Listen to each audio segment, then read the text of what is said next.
বৃষ্টির সময় দোয়া কবুল হয়, এটা কবুলিয়াতের সময়। তো বুঝাইতেছিলাম যে সৃষ্টির ভিতরে আমি সেরা কেন, সুন্দর কেন, আমার গঠন সবচেয়ে সুন্দর কেন, দুনিয়ার আধিপত্যটা আমাকে উঠায় আল্লাহ দিলেন কেন? দুনিয়ার আধিপত্য কিন্তু আল্লাহ আমাদেরকে দিচ্ছেন।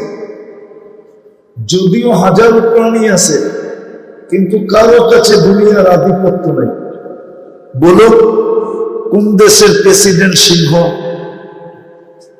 কোন দেশের প্রেসিডেন্ট বাঘ, কোন দেশের প্রেসিডেন্ট চিতাবাঘ, কোন দেশের প্রেসিডেন্ট হাতি? সারা দুনিয়ার রাজত্ব কার কাছে? কেন? হুয়াল্লাযী খালাকা লাকুম মা ফিল আরদি জামিআ। আল্লাহ বলে দুনিয়ার সবকিছু তোমার জন্য তৈরি। একটু চিন্তা করো, কেন কেন চিন্তা করো, দুনিয়ার আধিপত্য তোমাকে কেন দিলাম? মানুষ কাউকে কিছু দেয় তো কারণ থাকে, ঠিক না? ঠিক। তোমাকে যে চাকরিতে রাখলো কারণ আছে তো, না কারণ নাই? আছে না? না খালি চেহারা দেখা? তাহলে আল্লাহ কারণ কি যে আমাকে দুনিয়ার আধিপত্য উঠে দিলেন? দুনিয়ার সমস্ত ভোগ অধিকার আল্লাহ আমাদেরকে কেন দিলেন? কেন দিলেন ভোগ অধিকার? গণাইলে কিন্তু সারা রাত্র চলে যাবে। আমি গণাইতে পারি, সেঞ্চুরি পুরা করে দিতে পারি, কিন্তু এত সময় হাতে নাই।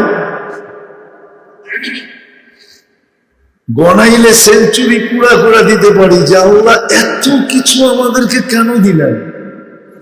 দুনিয়ার আধিপত্য উঠায় দিলেন, ভোগ অধিকার দিলেন, সমগ্র সৃষ্টিকে দুই অক্ষর দিয়ে অস্তিত্ব দিলেন। আমাকে কুদরতি হাত দিয়া সমগ্র সৃষ্টি তৈরি করলেন মাত্র 6 দিনে। আমাকে একা তৈরি করতে সময় নিলেন 9-10 মাস। কি আমরা সব 10 মাস মার পেটে ছিলাম না? সব সৃষ্টি তৈরি করতে কয়দিন? কয়দিন? 7 ইয়াম। সব সৃষ্টি কিয়ামতের সকাল পর্যন্ত ছোট সৃষ্টি আমাদের সামনে উন্মোচিত হবে। সব আল্লাহ 6 দিনে তৈরি করে রেখেছে, কিন্তু আমাকে তৈরি করছেন 10 মাস সময়। সবাইকে তৈরি করছেন 2টা অক্ষর দিয়া, আপনাকে আমাকে তৈরি করছেন কুদরতি হাত দিয়া। প্রত্যেকটার পরে চিন্তা করেন কেন কেন করলেন? এই জন্যই বলছিলাম শুরু যে চিন্তা করলে আশা করি আমাদের প্রত্যেকের বুঝে আসবে, আর যদি চিন্তা না করি তাহলে বুঝে আসবে। চিন্তা করলে বোঝা সহজ, চিন্তা না করলে বোঝা সহজ হবে না। এই জন্যই আমি শুরু করছি কেন দিয়া। কেন? একটু চিন্তা করা উচিত যে আমাকে কুদরতি হাত দিয়ে তৈরি করলেন কেন? সবাইকে অস্তিত্ব দিছেন, যা দেওয়ার একবারে দিয়া, যা দেওয়ার খলাকাল খালকা সুম্মা হাদা, যা দেওয়ার একবারে দেওয়া দিছেন। মুরগির বাচ্চা ডিমের থেকে বাহির হতে দেরি, চিকচিক করতে দেরি করে না, মুরগির বাসা বলতে দেরি করে না। কিন্তু আমার আম্মা বলতেই 2 বছর লাগে, আব্বা বলতেই 3 বছর লাগে, ঠিক না? আর ওটা বাইরে কি কয়? চিকচিক, ঠিক না? ওটা বাইরেই খাদ্য চিনে, ঠিক না?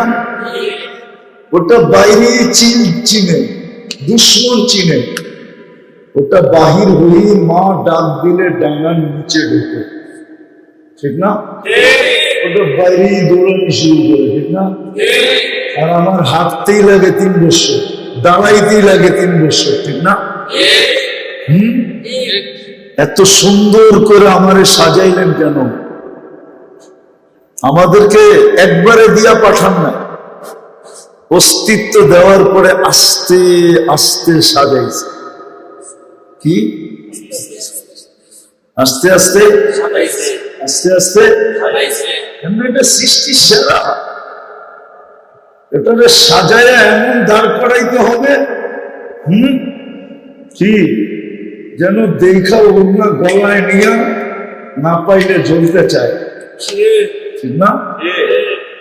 এরম করে সাজায় দাঁড় করাইতে হবে। কেন যুবকরে এত দামি যৌবন দিলেন কেন?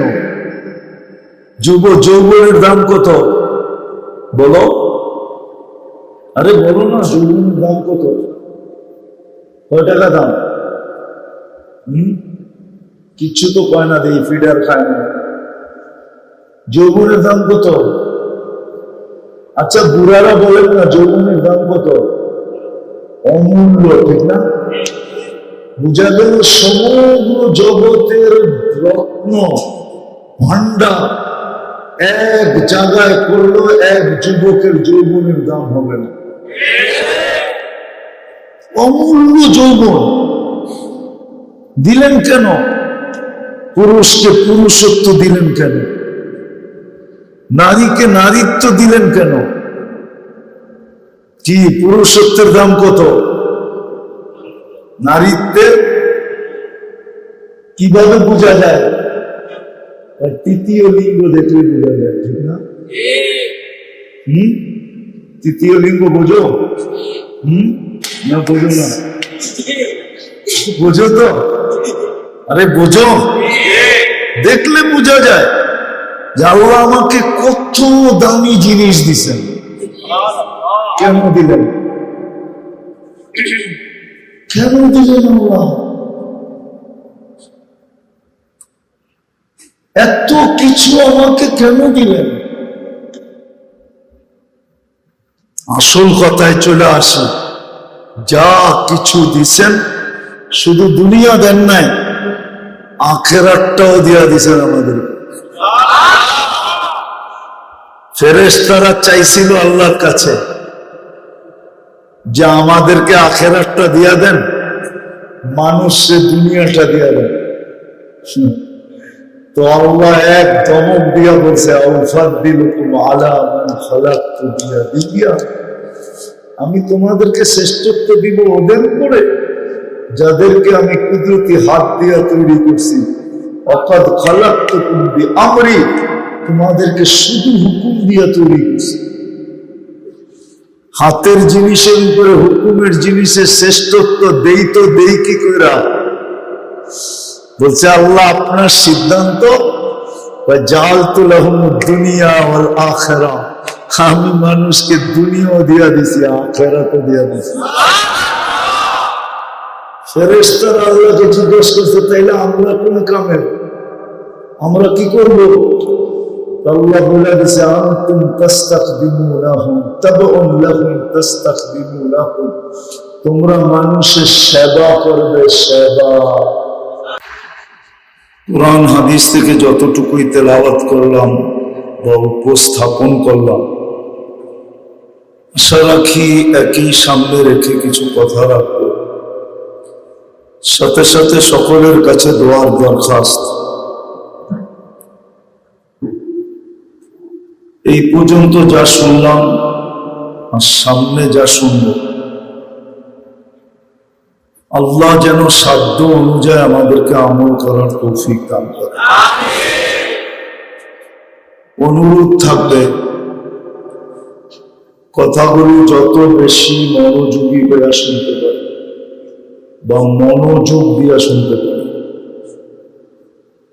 এবং পরিবেশটাকে যত বেশি নির্জুম বানাইতে পারে, এটা আল্লাহর হুকুম। কিন্তু ফাস্তামিউ, মনোযোগী হয়ে শুনো, আনসিতু, পরিবেশটাকে নির্জুম বানায় শুনো, লাআল্লাকুম তুরহামুন,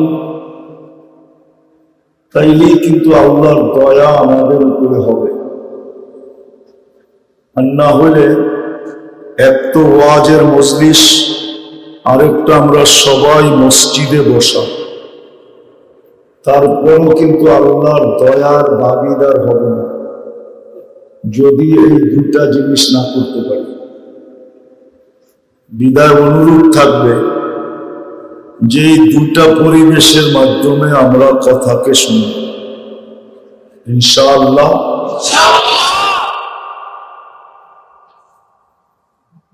মানুষ চিন্তা করলে বসত, আমার কথায় কিন্তু শুরু হবে না। এই জন্যই বলতেছি মনোযোগী হলে বুঝে আসবে, নাহলে বুঝে আসবে না। মানুষ চিন্তা করলে বুঝে আসবে,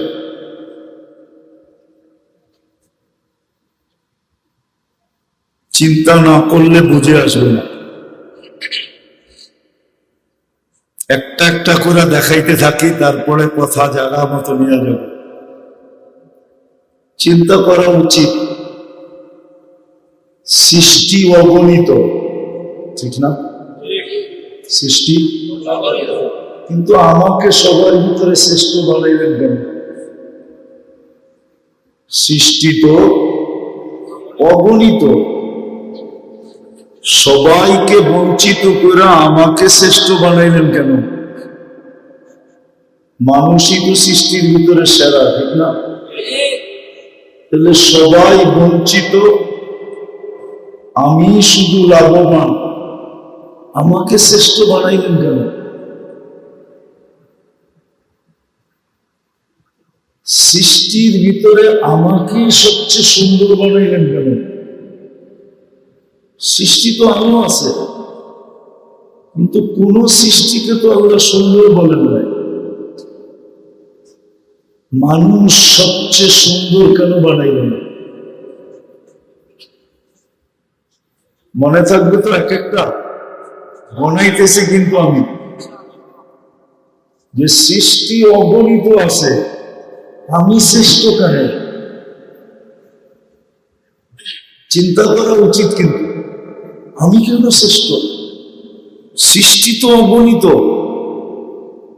গয়না শেষ করা যাবে না সৃষ্টির প্রকার কত, কিন্তু আমি সবার ভিতরে শ্রেষ্ঠ কেন? আবার দেখি যদি, তো আমার অস্তিত্ব বেশি ভালো জিনিস দিয়া না, আমাকে যে তৈরি করছেন বেশি ভালো জিনিস দিয়া না, সব তৈরি করছেন পানির থেকে। ওয়ামিনাল মাই কুল্লু শাইইন হাই, সব অস্তিত্ব দিছেন পানির থেকে, কিন্তু আমাকে অস্তিত্ব দিছেন, আপনাকে আমাকে অস্তিত্ব দিছেন বিদ্যুতের দুর্গন্ধময় পানির থেকে। তাইলে পানি ভালো না বিদ্যুতের দুর্গন্ধময় পানি ভালো? আমারটা আরো নিচে, ঠিক না? তারপর আমি সৃষ্টির ভিতরে সেরা কেন? আমি সৃষ্টির ভিতরে সুন্দর কেন? সৃষ্টির ভিতরে মানুষ হচ্ছে সুন্দর কেউ নাই।